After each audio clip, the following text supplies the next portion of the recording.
പൊന്നാനി നഗരസഭയിൽ താൽക്കാലിക ജീവനക്കാർക്ക് പിൻവാതിൽ നിയമനമെന്നാരോപിച്ച് കൗൺസിൽ യോഗത്തിൽ ബഹളം. Sky gold elegance of beauty, Perinthalmanna, Nilambur and Ponnani.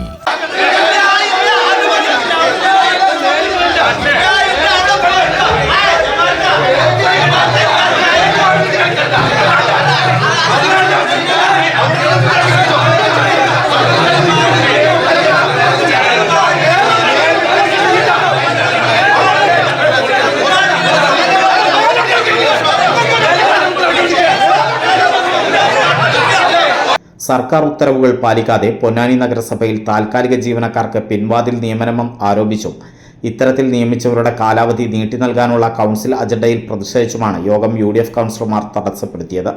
നഗരസഭാ കൗൺസിൽ അജണ്ടയിൽ പ്രതിഷേധിച്ച UDF കൗൺസിലർമാർ കൗൺസിൽ യോഗം ബഹിഷ്കരിച്ചു. എംപ്ലോയ്മെന്റ് എക്സ്ചേഞ്ച് വഴി നിയമനം നടത്തുന്നതിന് പകരം പാർട്ടിക്കാർക്ക് പിൻവാതിൽ നിയമനം നടത്തുമെന്നാരോപിച്ച് കൗൺസിൽ യോഗം ബഹളമയമാവുകയും പ്രതിപക്ഷം കൗൺസിൽ ബഹിഷ്കരിക്കുകയുമായിരുന്നു.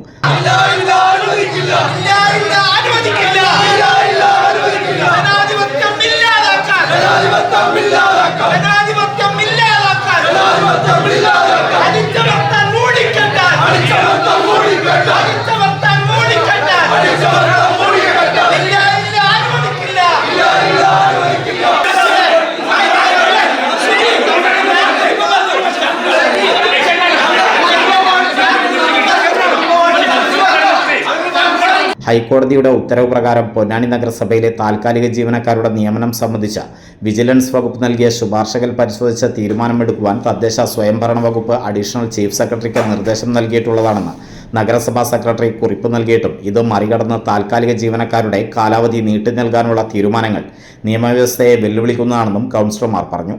കഴിഞ്ഞ 15 വർഷമായി പൊന്നാനി നഗരസഭയിൽ പിൻവാതിൽ നിയമനം തുടർന്നുകൊണ്ടിരിക്കുകയാണ്. പൊന്നാനി നഗരസഭയിലെ പിൻവാതിൽ നിയമനത്തിൽ ഹൈക്കോടതി ഉത്തരവ് പ്രകാരം വിജിലൻസ് അന്വേഷിക്കുകയും ഈ ആളുകളെ പിരിച്ചുവിടണമെന്ന് നിർദ്ദേശിക്കുകയും ചെയ്തിട്ടുണ്ട്. ടൗൺ എംപ്ലോയ്മെന്റ് എക്സ്ചേഞ്ച് നൽകിയിട്ടുള്ള ലിസ്റ്റിൽ തിരിമറി നടത്തിയാണ് കണ്ടിജന്റ് സ്റ്റാഫ് നിയമനം ഭരണസമിതി നടത്തിയത്. എല്ലാ ഉത്തരവുകളെയും മറികടന്ന് നഗരസഭ രാഷ്ട്രീയം നടത്താനാണ് പ്രവർത്തകരെ തെരഞ്ഞെടുത്ത് നിയമിച്ചിട്ടുള്ളതെന്നും ഈ വിഷയത്തിൽ നഗരസഭ പ്രതിപക്ഷം ചോദ്യം ചെയ്യുമ്പോൾ കായികമായി കൈകാര്യം ചെയ്യാനാണ് CPM കൗൺസിലർമാർ ശ്രമിക്കുന്നതെന്നും UDF കൗൺസിലർമാർ ആരോപിച്ചു. പ്രതിഷേധത്തിന് നഗരസഭാ പ്രതിപക്ഷ നേതാവ് TK അഷ്റഫ്, U മുനീബ് എന്നിവർ നേതൃത്വം നൽകി. റിവേഴ്സ്ഡ് ബജറ്റിന് അംഗീകാരം നൽകാൻ കൗൺസിലിൽ അജണ്ട വന്നിട്ട് ഏത് റിവേഴ്സ് ബഡ്ജറ്റിനാണ് അനുമതി നൽകേണ്ടത്? ആ റിവേഴ്സ് ബഡ്ജറ്റിൻ്റെ ഒരു കോപ്പി പോലും അംഗങ്ങൾക്ക് നൽകാതെയാണ് റിവേഴ്സ് ബഡ്ജറ്റിൻ്റെ അംഗീകാരത്തിന് വേണ്ടിയിട്ട് കൗൺസിലിൽ അജണ്ട വന്നിട്ടുള്ളത്. 2014 ഗ്രേഡ് ഉയർത്തിയ ഈ നഗരസഭയിൽ ഇടതുപക്ഷം ഭരിച്ച ഈ കാലം അത്രയും ആ ഗ്രേഡിനനുസരിച്ച് പോസ്റ്റിംഗ് നടത്താനുള്ള അനുമതി നൽകാതെ ഇപ്പോഴാണ് അതിനുള്ള അനുമതി വന്നിട്ടുള്ളത്. അതേപോലെ തന്നെ ഈ പൊന്നാനി നഗരസഭയിൽ ഭരണം കിട്ടിയ കാലത്തൊക്കെ നാട്ടുകാർക്ക് വേണ്ടി എന്തെങ്കിലും ചെയ്യുക എന്നതിനപ്പുറത്തേക്ക് സ്വന്തക്കാരെയും പാർട്ടിക്കാർക്കും ശമ്പളമുണ്ടാക്കി കൊടുക്കുന്ന പണിയാണ് ഈ നഗരസഭ ഭരിക്കുന്നവർ ഈ കാലം അത്രയും ചെയ്തു വന്നത്.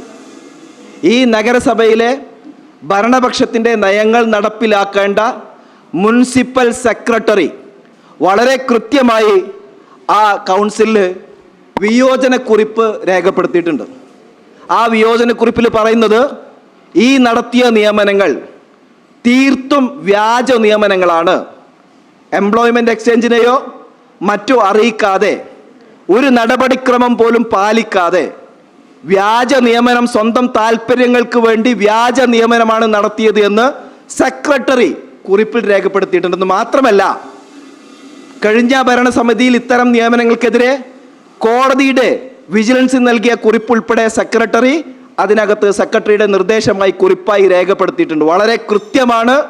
ഈ ഓണത്തിന് പൊന്നാനിക്കാർക്ക് നൽകുന്ന സമ്മാനം നായയുടെ കടിയും വെള്ളക്കെട്ടുമാണ്. പൊന്നാനിയിൽ തെരുവ് നായകളുടെ കടിയും വെള്ളക്കെട്ടും പെരുകി നിൽക്കുന്ന സമയത്ത് ഈ വിഷയങ്ങളിലൊന്നും ഒരു താല്പര്യമില്ലാതെ, ആ വിഷയങ്ങളൊന്നും പരിഹരിക്കാൻ ഒരു താല്പര്യമില്ലാതെ, അജണ്ടയുടെ മെറിറ്റ് അനുസരിച്ച് പഠിക്കാതെ, നടപടികൾ പാലിക്കാതെ തോന്നിയ പോലെ തീരുമാനമെടുക്കുന്ന ഈ ഭരണസമിതിയുടെ നയങ്ങളിൽ പ്രതിഷേധിച്ചുകൊണ്ട് UDF ഇന്ന് ഇറങ്ങിപ്പോക്ക് നടത്തിയിട്ടുള്ളത്.